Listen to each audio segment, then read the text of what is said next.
आज कितने लोग हैं जुमा की नमाज में, अगर 1 बजे जुमा की नमाज होने वाली है तो 12:55 पर उनकी शक्ल नजर आती है मस्जिद। अल्लाह के नबी फरमाते हैं कि जुमा के दिन जो सबसे पहले आता है उसे अल्लाह की राह में ऊंट सदका करने का सवाब मिलता है, जो बाद में आता है उसको गाय सदका करने का सवाब मिलता है, जो उसके बाद आता है उसको दुम्बा, जो उसके बाद आता है उसको मुर्गी, जो उसके बाद आता है उसको अंडा अल्लाह की राह में सदका देने का सवाब मिलता है। और जब इमाम खुतबा देने के लिए आता है तो ये सवाब लिखने वाले फरिश्ते सवाब लिखना बंद कर देते हैं और वो भी इमाम का खुतबा सुने। हम लोग तो इतने बदनसीब हैं कि ऊंट छोड़ दो, गाय छोड़ दो, दुम्बा छोड़ दो, बकरा छोड़ दो, मुर्गा छोड़ दो, अंडा छोड़ दो।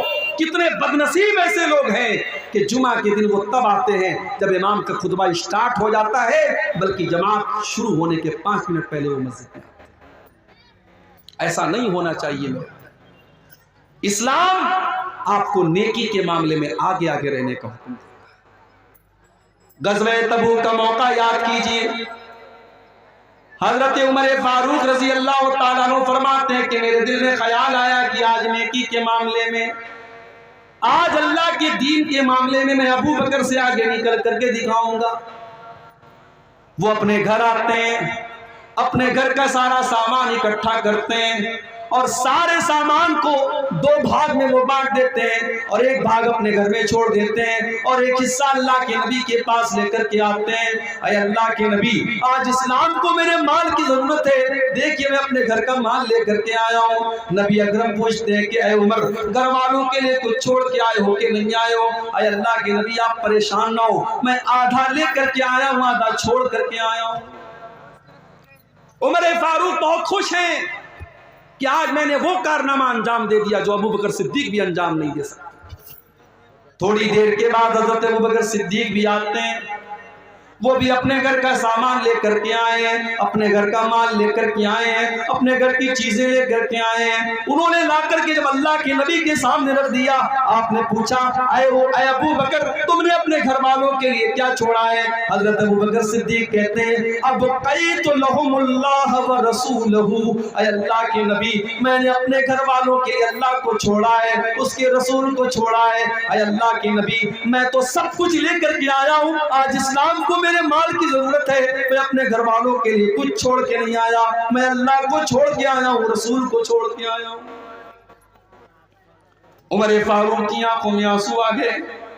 उन्होंने कहा, मुझे यकीन हो गया कि मैं नेकी के मामले में अबू बकर का मुकाबला नहीं कर सकता। नेकी के मामले में सबकत करो मेरे प्यारे साथी।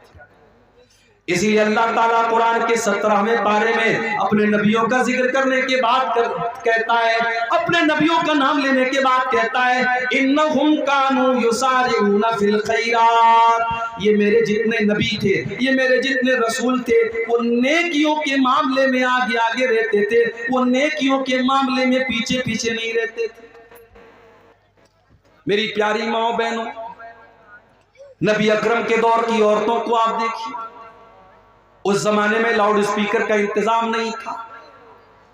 अल्लाह के नबी तकरीर करते थे, आमतौर से मर्दों के बीच में तकरीर करते थे, औरतों के दरमियान आपका बयान नहीं होता था। एक मर्तबा कुछ औरतें आई, अरे अल्लाह के नबी, मर्द लोग आपकी बातों को सुनते हैं, हम औरतों को तो आपकी बात सुनने को नहीं मिलती है। अरे अल्लाह के नबी, आप हफ्ते में एक दिन हमको भी दीजिए ताकि हम भी दीन की बातें आपसे सुना करें। नबी अकरम ने देखा कि इन औरतों के अंदर दीन को सीखने की तड़प मौजूद है, आपने अलग से हफ्ते का एक दिन औरतों के लिए तय कर दिया। हमारे यहाँ जलसे में आपने औरतों का इंतजाम किया, लेकिन मस्जिद में जुमा में होता है इंतजाम आपके यहाँ? नहीं है। तरावी छोड़ दीजिए, तरावी तो साल में एक बार होती है ना, जुमा में क्यों नहीं है? बंगाल में भी मैं गया, बंगाल में लोगों ने बताया, मौलवी साहब हमारे यहाँ ज्यादातर मस्जिदों में औरतों का इंतजाम जुमा में नहीं होता। अफसोस है मेरे भाई, आप अहले हदीस है ना, माशाअल्लाह, शेरशाबादी बरादरी ही के लोग होंगे यहाँ पे। शेरशाबादी बरादरी पूरी की पूरी अहले हदीस मानी जाती है। क्या अहले हदीस आप हैं? आपके यहाँ की औरतों को दीन कौन सिखाएगा? मौलवी साहब हफ्ते में एक दिन तकरीर करते हैं, आधा घंटा दीन की बात बताते हैं, आप हजरात सुन के चले आते हैं। घर की औरतों को कौन बताएगा? आज हमारे घर की औरतों को बिगाड़ने वाली हजारों चीजें हैं। फेसबुक है, सोशल मीडिया है, इंटरनेट है, तमाम दुनिया भर की चीजें हैं। उनको दीन सिखाने के लिए साल का एक जलसा काफी नहीं है, और जलसे में भी बेचारी आती है, तकरीर कम सुनती है, शॉपिंग ज्यादा करती है, बच्चों को लेकर घूम रही है, टहल रही है, कोई उधर भाग रही है, कोई उधर भाग रही है। आप जुमा की नमाज में औरतों के लिए इंतजाम कीजिए, मेरे इंतजाम कीजिए। आप नबी अकरम के दौर की औरतें आकर के डिमांड करती हैं, अरे अल्लाह के नबी आप हमारे लिए इंतजाम कीजिए, हमें दीन की बातें सुनाइए। और अगर आपने ऐसा इंतजाम नहीं किया, हालात बहुत बुरे हैं मेरे भाई। आज मुसलमान लड़कियां गैरों के साथ भाग रही हैं, फरार हो रही हैं, मुर्तद हो रही हैं, इस्लाम को छोड़ रही हैं, और हमारा आपसे तमाशा देख। अपनी औलाद को संभालिए, अपने बच्चों को संभालिए, अपनी औलाद को दीन की तालीम दीजिए, वरना पछताना पड़ेगा। अपने बच्चे और बच्चियों को जिस तरीके से आप स्कूल की और कॉलेज की तालीम देते हैं, उसी तरीके से दीन की तालीम दीजिए। उन्हें इस्लाम के बारे में बताइए, उन्हें तौहीद के बारे में बताइए, वरना आगे चल करके 10-15 साल के बाद जो हालात होंगे, हर घर और हर खानदान में इस तरीके के केस होंगे, फिर आपके पास हालात को कंट्रोल करने का कोई रास्ता नहीं। नेकी के मामले में आगे बढ़िए, पीछे मत रहिए। हजरत अमर बिन जमूह रज़ी अल्लाह तआला अन्हु बूढ़े साहबी अल्लाह की राह में जिहाद करने की वजह से उनकी दोनों टांगे खराब हो चुकी हैं। उम्र भी 70 साल के पार हो चुकी है। जब एक जंग का मौका आता है, अल्लाह के नबी के पास उनके 4 बेटे हैं। उनके चारों बेटों ने अपना नाम लिखवाया। हजरत अमर बिन जमूह ने कहा कि अल्लाह की नबी मेरा भी नाम लिख लीजिए। बेटों ने कहा बाजान आपने सारी जिंदगी इस्लाम की खिदमत की है, आपकी दोनों टांगे इसी में खराब हो चुकी हैं। अरे अब्बाजान हम आपकी तरफ से जा ही रहे हैं, आपके 4 बेटे अल्लाह की राह में जा रहे हैं। अरे अब्बाजान आप घर में आराम कीजिए, आपकी जरूरत नहीं है। बाप ने कहा नहीं, ठीक है मैं लंगड़ा हो चुका हूं, ठीक है मेरी टांगे काम नहीं कर रही हैं, मगर मेरे बाजुओं में आज भी ताकत है, मैं दुश्मनों के छक्के छुड़ा सकता हूं, मैं अल्लाह की राह में जिहाद करना चाहता हूं। तुम कौन होते हो मुझे रोकने वाले? बाप इसरार कर रहा है, बेटे मना कर रहे हैं। मामला अल्लाह के नबी के पास आता है। बेटे कहते हैं अल्लाह के नबी मेरे बाप को समझाइए, उनको बताइए, वो तो बूढ़े हो चुके हैं, उनकी दोनों टांगे काम नहीं कर रही हैं। अल्लाह के नबी ने हजरत अमर बिन जमूह से कहा कि आप मत जाइए, आपको जरूरत नहीं है। कहा अल्लाह के नबी मैं चाहता हूं कि मैं इस जंग में जाऊं और मैं शहीद हो जाऊं और मैं अपनी इन्हीं लंगड़ी टांगों के साथ में जन्नत में चला जाऊं। नबी अकरम ने उनका जज्बा देखा, उनके दिल का जज्बा देखा। आपने बेटों से कहा जाने दो, इनको अल्लाह की राह में जाने का शौक है, इनके अंदर जज्बे जिहाद है, इनको रोको मत, इनको जाने दो। चुनांचे जंग होती है और हजरत अमर बिन जमूह अल्लाह की राह में जिहाद करते हुए उसी हालत में शहीद हो जाते हैं। ये थे नबी के सहाबा, नेकी के मामले में आगे आगे रहने वाले। हम और आप नेकी के मामले में पीछे रहते हैं, इंतजार में रहते हैं कि हमें कोई जब मोटिवेट करेगा, जब कोई कहेगा तब हम ये काम करेंगे। मेरे प्यारे साथियों, नेकी के मामले में आप आगे बढ़े। नबी अकरम के सहाबा को आप देखिए, अब्दुल्लाह बिन मसूद रज़ी अल्लाह तआला अन्हु बहुत बेहतरीन कुरान पढ़ा करते थे। इतना अच्छा कुरान पढ़ते थे कि एक मरतबा अल्लाह के नबी रास्ते से जा रहे थे। अब्दुल्लाह बिन मसूद के कुरान की तिलावत की आवाज आपके कानों में पड़ी। आपने फरमाया जिसको कुरान बिल्कुल ताजा ताजा सुनना हो वो अब्दुल्लाह बिन मसूद के मुंह से कुरान सुन ले। आज है आपके दरमियान ऐसे कुरान पढ़ने वाले हैं?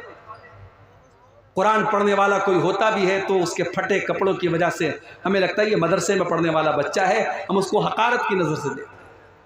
स्कूल में टाई और पैंट और कोट पहन करके जाने वाला हमें अच्छा लगता है, और मदरसे में फटा पुराना कपड़ा पहन करके पढ़ने वाला दिन भर कुरान की तिलावत करने वाला हमें बुरा लगता है। मेरे प्यारे साथियों, उस स्कूल के सूटेड बूटेड बच्चे से बेहतर है उस मदरसे में पढ़ने वाला मैला कुचैला कपड़ा पहन करके दिन रात कुरान पढ़ने वाला। इसलिए कि अल्लाह के नबी फरमाते हैं, खैरुकुम मन तअल्लमल कुरान व अल्लमहु, तुम में सबसे बेहतरीन इंसान वो है जो कुरान को सीखता है और सिखाता है, कुरान को पढ़ता है और पढ़ाता है। अब्दुल्ला बिन मसूद इतना अच्छा कुरान पढ़ते थे, अल्लाह के नबी ने फरमाया कि जिसको सुनना हो कुरान बिल्कुल तरोताजा, वो अब्दुल्ला बिन मसूद के मुंह से कुरान सुनना। जब अल्लाह के नबी ने ये बात बयान की, हजरत उमर फारूक के दिल में ख्याल पैदा हुआ कि ये बात अब्दुल्ला को बतानी चाहिए। उन्होंने रात के 12 बजे, आधी रात को उन्होंने जाकर के अब्दुल्ला बिन मसूद के दरवाजे को खटखटाया। अब्दुल्ला बिन मसूद ने दरवाजा खोला, देखा हजरत उमर आए। क्या बात है उमर, क्यों आए हो? आए अब्दुल्ला, मुझे मालूम है कि ये वक्त मुनासिब नहीं था, रात के 12 बज रहे हैं, आधी रात हो चुकी है, लेकिन मैं तुम्हें एक बात बताना चाहता हूं। अल्लाह के नबी ने तुम्हें एक खुशखबरी दी है। क्या खुशखबरी दी? कहा है अब्दुल्ला, नबी अकरम ने आज तुम्हारी तिलावत की आवाज सुनी थी, तो नबी अकरम ने फरमाया था कि जिसको कुरान सुनना हो, बिल्कुल ताजा ताजा कुरान सुनना हो, वो अब्दुल्ला के मुंह से कुरान सुन ले। मैंने सोचा कि मैं आधी रात को मैं जाकर के तुमको बता दूं, ताकि सबसे पहले मैं ये खुशखबरी तुम्हें सुना दूं।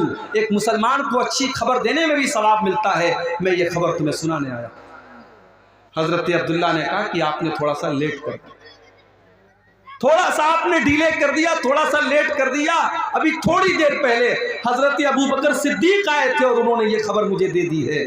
हजरत उमर ने पेशानी पकड़ के कहा कि अबू बकर, उमर तेरा मुकाबला नहीं कर सकता। मेरे प्यारे साथियों, ये नबी के सहाबा थे जो नेकी के मामले में सबकत करते थे। आज हम कारोबार में सबकत करते हैं, जमीन जायदाद में सबकत करते हैं, दुनिया के ऐशो आराम में सबकत करते हैं, लेकिन हम जन्नत के लिए सबकत नहीं करते। सूरह आले इमरान की आयत हमें यही मैसेज दे रही है, वसारिऊ इला मग़फ़िरतिन मिर रब्बिकुम व जन्नतिन, मेरे बंदो तुम अल्लाह की जन्नत को पाने के लिए और अल्लाह की मग़फ़िरत को पाने के लिए जल्दी करो। मेरे प्यारे नौजवान साथियों, जब हम आपसे नमाज के बारे में कहते हैं, आप कहते हैं मौलवी साहब अभी तो जवानी के अय्याम है, अभी तो मौज मस्ती के दिन है, जब 40 साल के हो जाएंगे, 50 साल के हो जाएंगे, हम नमाज भी पढ़ने लगेंगे, हम दाढ़ी भी रख लेंगे, हम हाजी भी हो जाएंगे। कौन गारंटी लेगा, कौन गारंटी लेगा कि आप 50 साल तक जिंदा रहेंगे, 60 साल तक जिंदा रहेंगे? एक एक्सीडेंट आपकी जिंदगी बदल सकता है, एक हादसा आपको खत्म कर सकता है, एक बीमारी आपको बर्बाद कर सकती है। मेरे प्यारे नौजवान साथियों, वमा तदरी नफ्सुम माज़ा तक्सिबु गदा, कोई नहीं जानता कि कल उसके साथ क्या होने वाला है। इसलिए कल न कर, कल का कोई भरोसा नहीं, कल तो कल एक पल का भरोसा नहीं, फिक्र उक़बा की कर आज ही बेखबर, फिक्र उक़बा की कर आज ही बेखबर, कल न कर, कल का कोई भरोसा नहीं, कल तो कल एक पल का भरोसा नहीं। कर इबादत खुदा की जवानी में तू, कर इबादत खुदा की जवानी में तू, कल बुढ़ापा तेरे सर पे आ जाएगा, कल बुढ़ापा तेरे सर पे आ जाएगा, कुव्वते दस्तो पा खत्म हो जाएगी, कुव्वते दस्तो पा खत्म हो जाएगी, फिर इबादत का कोई भरोसा नहीं। कल का कोई भरोसा नहीं है। मेरे नौजवान साथियों, नेकी के मामले में सबकत करो। मिसाल दे दुनिया कि हाँ ये लड़का नेकी के मामले में आगे रहता है। मस्जिद में नमाज पढ़ने जाओ तो पहली सफ में रहो, इबादत के मामले में सबकत करो। किसी को धोखा देना कैसा है? बहुत अच्छा काम है, दिया करो भाई धोखा। अब ये सब पूछने की बात है। जो इमाम साहब अक्सर झूठ बोले, वालिदैन की नाफरमानी करे और कभी कभार चोरी करे, उसकी इमामत में नमाज पढ़ना कैसा है? लग रहा है इमाम साहब से दुश्मनी हो रही है।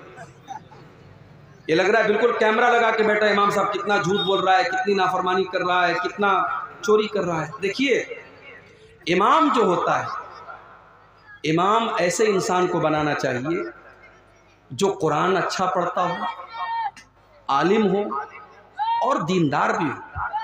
ऐसा कभी कभी होता है कि एक इंसान आलिम है लेकिन दीनदार नहीं है, तो नमाज की इमामत एक ऊंचा मकाम है, ये हर इंसान को नहीं देना चाहिए। तो ऐसे इंसान को इमाम नहीं बनाना चाहिए। अगर ऐसा इंसान इमाम है, नमाज हो जाएगी आपकी नमाज पर कोई फर्क नहीं पड़ेगा, मगर ऐसे इंसान को इमाम नहीं बनाना चाहिए जो खुल्लम खुल्ला ये सब काम अगर कर रहा है, झूठ बोल रहा है, वालिदैन की नाफरमानी कर रहा है, चोरी कर रहा है, ऐसे इंसान को इमामत नहीं देना चाहिए। उम्र दराज आदमी का अगर बार बार पेशाब आ जाए और कपड़ा नापाक हो जाए, इलाज व मुआलजा से भी मायूस हो चुका हो, तो ऐसे इंसान को नमाज पूरा करने के लिए क्या तरीका अपनाना चाहिए? बस सीधी सी बात है, फत्तकुल्लाह मस्तताअतुम, अल्लाह से जितना डर सकते हो डरो। जिस इंसान को ये प्रॉब्लम है कि उसका पेशाब रुकता ही नहीं है, कतरा कतरा बहता रहता है, तो अब जाहिर है वो मजबूर है। अगर वो इलाज करा चुका है और इलाज से भी कोई फायदा नहीं हो रहा है, तो ऐसा इंसान नमाज उसी हालत में पढ़ेगा। लेकिन हाँ, हर नमाज के टाइम वो नया वजू करेगा।